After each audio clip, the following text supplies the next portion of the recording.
Welcome back to my YouTube channel Bihar career academy. और इस video में हम बात करेंगे top 25 GK GS MCQs question answer की। आप किसी भी गवर्नमेंट एग्जाम की प्रिपरेशन कर रहे हैं तो आपके लिए ये क्लास बहुत इंपॉर्टेंट होगी। ये वीडियो डेली हम 12 PM पर अपलोड करते हैं। याद रखिए, इस टाइम से पहले इस टाइम अपलोड वीडियो हो जाती है, तो आप चैनल को सब्सक्राइब कर लीजिए ताकि आपसे वीडियो मिस ना हो, आपको नोटिफिकेशन टाइम टू टाइम मिलती रहेगी और आप जीके जीएस की वीडियो में अपडेटेड रहेंगे। तो बिना टाइम वेस्ट किए बढ़ते हैं अपने फर्स्ट क्वेश्चन की तरफ।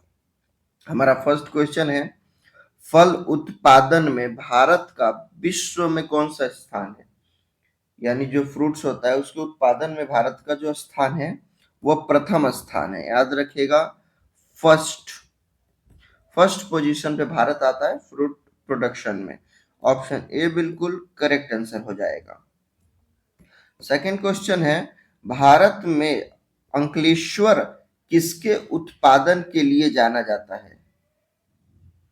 तो जो अंकलेश्वर है भारत में, वह मुख्य रूप से पेट्रोलियम तेल और प्राकृतिक गैसों के उत्पादन के लिए जाना जाता है। ऑप्शन सी बिल्कुल करेक्ट आंसर हो जाएगा, पेट्रोलियम एंड इसके साथ साथ याद रखिएगा नेचुरल गैसेस के लिए भी, एनजी नेचुरल गैसेस के लिए भी जाना जाता है। ऑप्शन सी बिल्कुल करेक्ट आंसर रहेगा।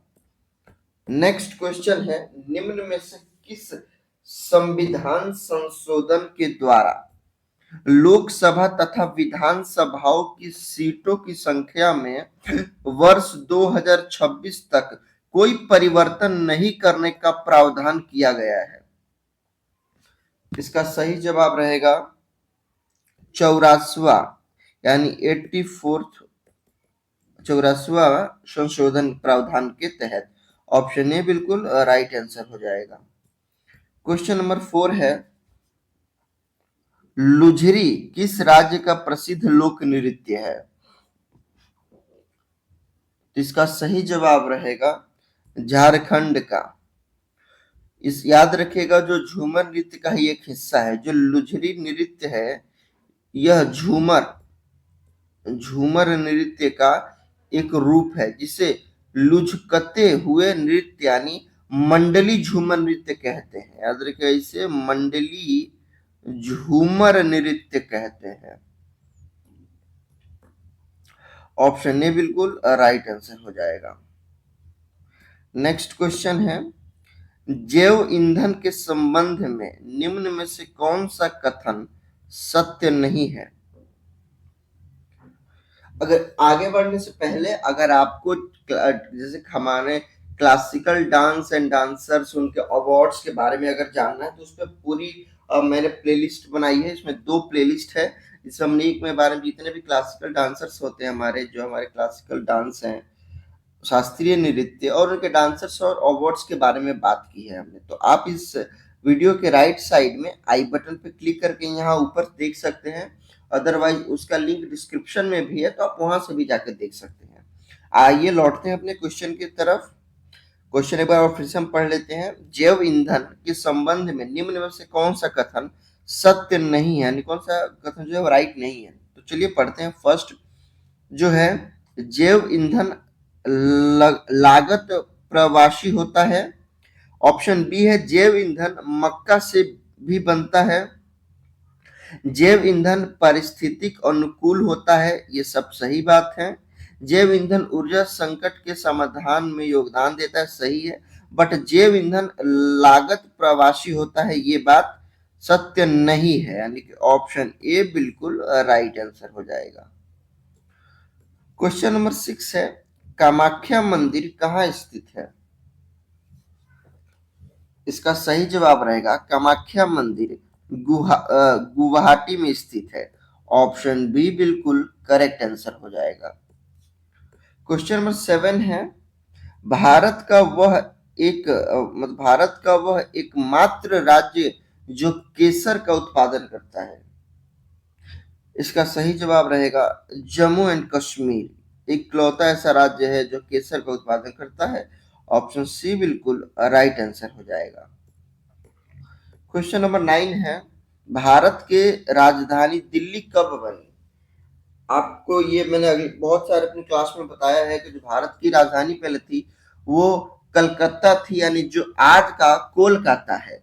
लेकिन जब पहले कलकत्ता थी तो ये दिल्ली कब शिफ्ट की गई राजधानी, तो याद रखिएगा इसका जो फुल डेट है वो 12 दिसंबर 1911 को, 12 दिसंबर 1911 को ब्रिटिश भारत की राजधानी के रूप में घोषित की गई थी। यानी ब्रिटिश सरकार ने भारत की राजधानी दिल्ली को घोषित की थी। और 13 फरवरी, याद रखिएगा 13 फरवरी 1931 को नई दिल्ली का उद्घाटन किया गया था। तो ऑप्शन ए बिल्कुल राइट आंसर हो जाएगा। क्वेश्चन नंबर 9 है, मनुष्य के चेहरे यानी फेस में कितनी हड्डियां होती हैं? तो जो मनुष्य का फेस होता है उसमें 14 हड्डियां होती हैं। ऑप्शन सी बिल्कुल करेक्ट आंसर हो जाएगा। क्वेश्चन नंबर 10 है, शक्कर के मिश्रण के दौरान कौन सा यौगिक हमेशा बनता है? इसका सही जवाब रहेगा इथाइल एल्कोहल बनता है। ऑप्शन बी बिल्कुल करेक्ट आंसर हो जाएगा। क्वेश्चन नंबर 11 है, अरावली पर्वत का सर्वोच्च शिखर क्या कहलाता है? जो अरावली पर्वत है उनका जो सर्वोच्च शिखर है वह क्या कहलाता है? इसका सही जवाब रहेगा गुरु शिखर। गुरु शिखर कहलाता है, जो माउंट आबू में स्थित, याद रखिएगा माउंट आबू आबू में स्थित है। और इसकी जो ऊंचाई है, इसकी जो हाइट है वह 1722 मीटर यानी कि 5650 फीट है। ऑप्शन सी बिल्कुल करेक्ट आंसर हो जाएगा। क्वेश्चन नंबर 12 है, वीरभद्र मंदिर कहाँ स्थित है? आप जानते हैं वीरभद्र शिव के रूप हैं। इसका सही जवाब रहेगा आंध्र प्रदेश, जिसे लोपाक्षी मंदिर के नाम से जाना जाता है। याद रखिएगा इस जहां ये है इसे किस मंदिर के नाम से जाना जाता है? तो लोपाक्षी मंदिर के नाम से जाना जाता है। आंध्र प्रदेश राज्य के लोपाक्षी गांव में स्थित है, इसीलिए इसे लोपाक्षी मंदिर के नाम से जाना जाता है। और यह मंदिर भगवान शिव के रुद्र अवतार वीरभद्र का है। मैंने आपको पहले बताया कि इनके ये शिव के अवतार थे, तो रुद्र अवतार थे, रुद्र अवतार। ऑप्शन ए बिल्कुल करेक्ट आंसर हो जाएगा। क्वेश्चन नंबर 13 है, दिल्ली सल्तनत के संस्थापक कौन थे?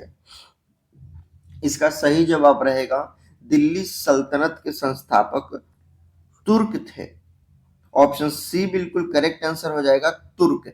दिल्ली सल्तनत की स्थापना कुतुबुद्दीन ऐबक ने की थी। याद रखिएगा कुतुबुद्दीन ऐबक ने की थी, जो गुलाम वंश का पहला सुल्तान था। कुतुबुद्दीन ऐबक कौन था? तो इससे पहले जो गुलाम वंश था, याद रखिएगा गुलाम वंश का पहला सुल्तान बना था। क्वेश्चन नंबर 14 है, पक्षियों में कितने अंडाशय होते हैं? इसका सही जवाब रहेगा एक अंडाशय होते हैं। अधिकांश मादा पक्षियों में केवल एक अंडाशय होता है, जो आमतौर पर बाई साइड होता है। याद रखिएगा लेफ्ट साइड होता है। नेक्स्ट क्वेश्चन है, क्वेश्चन नंबर 15 रहेगा, किसान क्रेडिट कार्ड योजना कब शुरू की गई थी? इसका सही जवाब रहेगा 1998 में। किसान क्रेडिट कार्ड यानी जिसको हम केसीसी कहते हैं, यह योजना अगस्त 1998 में शुरू की गई थी। भारतीय सार्वजनिक क्षेत्र के बैंकों द्वारा यह शुरू किया गया था, ताकि किसानों को कृषि संबंधित जरूरतों के लिए ऋण उपलब्ध कराया जा सके, यानी उन्हें कर दिया जा सके,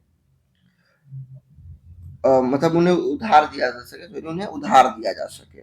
नेक्स्ट क्वेश्चन है, तिब्बत में किस नदी को सांगपो कहा जाता है?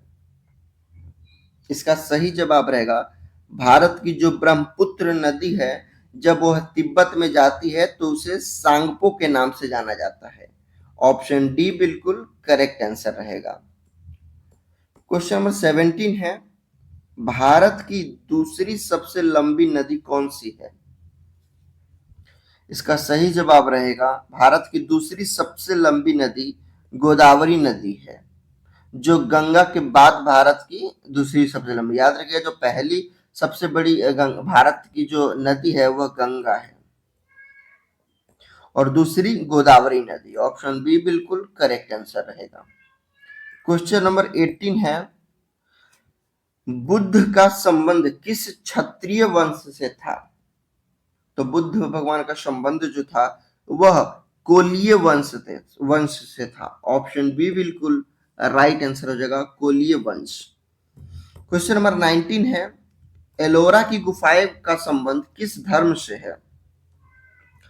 तो एलोरा की गुफाओं का संबंध इनमें से सभी धर्म से है। याद रखिएगा, क्योंकि वहां पर जैन, हिंदू और बौद्ध तीनों धर्म से वहां संबंधित चीजें हैं। ऑप्शन डी बिल्कुल करेक्ट आंसर हो जाएगा। क्वेश्चन नंबर 20 है, निम्नलिखित में से कौन सा राज्य उत्तर में स्थित नहीं है? इसका सही जवाब हो जाएगा, हरियाणा जो है उत्तर में स्थित नहीं है। इससे आप अगर ऐसे क्वेश्चन को आपको टैकल करना है तो उसमें मैप की आपको नॉलेज होनी चाहिए, आपको इंडियन मैप कम से कम आना ही चाहिए। जम्मू कश्मीर, हिमाचल प्रदेश और झारखंड, ये जो तीनों है ये उत्तर दिशा की ओर स्थित करते हैं और हरियाणा उत्तर दिशा की ओर स्थित नहीं करता है। ऑप्शन डी बिल्कुल राइट आंसर हो जाएगा। क्वेश्चन नंबर 21 है, भारत में कपास का सबसे बड़ा उत्पादक राज्य है? इसका सही जवाब हो जाएगा गुजरात। कपास के उत्पादन में भारत में सबसे बड़ा जो राज्य है वो गुजरात राज्य है। ऑप्शन डी बिल्कुल करेक्ट आंसर हो जाएगा। क्वेश्चन नंबर 22 है, क्लोरोफिल का खनिज घटक क्या है? जो क्लोरोफिल होता है उसका जो खनिज घटक है वो मैग्नीशियम होता है, Mg। ऑप्शन सी बिल्कुल राइट आंसर हो जाएगा, मैग्नीशियम को Mg से डिनोट करते हैं। क्वेश्चन नंबर 23 है, उस नदी का नाम बताइए जिस पर इंदिरा सागर बांध बना है। इसका सही जवाब रहेगा ऑप्शन बी नर्मदा नदी, जो एमपी के खंडवा जिले में, याद रखिएगा खंडवा, एमपी के खंडवा जिले में स्थित है, यानी मध्य प्रदेश के खंडवा जिले में। यह नर्मदा नदी गुजरात के से भी होके बहती है, याद रखिएगा। इसी पे इंदिरा सागर बांध बना हुआ है। और हमने अपने चैनल पे डैम और रिवर से एक रिलेटेड अलग वीडियो बनाया है, जिसमें हमने जितने भी इम्पोर्टेंट मतलब डैम और रिवर है उनकी स्टैब्लिश्ड डेट, स्थापना दिवस किसके नाम पे बना है, कब कैसे बना था, सबके बारे में जानकारी दी है, तो आप उसे जरूर देखिएगा। बढ़ेंगे नेक्स्ट क्वेश्चन की तरफ। क्वेश्चन नंबर 24 है, चरक किसके दरबार में रहते थे? याद रखिएगा, जो चरक थे पहले ही जान लीजिए, चरक आयुर्वेद के प्रसिद्ध चिकित्सक थे, उन्हें आयुर्वेद में बहुत नॉलेज था। याद रखिएगा, जो चरक थे वो क्या थे? तो आयुर्वेद के प्रमुख चिकित्सक थे, आयुर्वेद के वो डॉक्टर थे। कुषाण शासन कनिष्ठ के दरबार में राज्यवेद के रूप में रहते थे। याद रखिएगा, किसके दरबार में? कनिष्ठ के दरबार में। और जो कुषाण के शासक थे, कनिष्ठ कहाँ के शासक थे? तो याद रखिएगा कुषाण के शासक थे कनिष्ठ, उनके दरबार के ये राज्य वैद्य थे। ऑप्शन सी बिल्कुल करेक्ट आंसर हो जाएगा। क्वेश्चन नंबर 25 है, दूध के फटने पर कौन सा एसिड उत्पन्न होता है? तो जब दूध फटता है तो उसमें लैक्टिक एसिड होता है, यानी जिसको हम लैक्टोबैसिलस भी कहते हैं, वो एसिड उसमें होता है। ऑप्शन सी बिल्कुल राइट आंसर हो जाएगा, जो दूध के फटने को उससे दही बनने में मदद करता है। ये आपके लिए यहाँ पर टेस्ट क्वेश्चन है। आई होप कि आपने अगर वीडियो पूरी देखी होगी तो आप इस क्वेश्चन का आंसर कमेंट में जरूर बता पाएंगे। वीडियो पसंद आई होगी तो वीडियो को लाइक करके और चैनल को सब्सक्राइब करके वीडियो अपने फ्रेंड्स के पास शेयर जरूर कीजिएगा, ताकि इससे उनकी भी नॉलेज इंक्रीज हो। और जो प्लेलिस्ट यहाँ पर जो रिवर डैम वाली वीडियो शो हो रही होगी आपको इस स्क्रीन पे, तो उस पर क्लिक करके आप रिवर डैम वाला वीडियो भी देख लीजिए। और आप शास्त्रीय नृत्य जो क्लासिकल डांस है, डांसर्स की पूरी प्लेलिस्ट है, उसे एक्सेस जरूर कीजिएगा। तो वीडियो देखने के लिए थैंक्स। मिलेंगे हम नेक्स्ट वीडियो में ऐसे ही नेक्स्ट किसी टॉपिक पे इंटरेस्टिंग क्वेश्चन के साथ।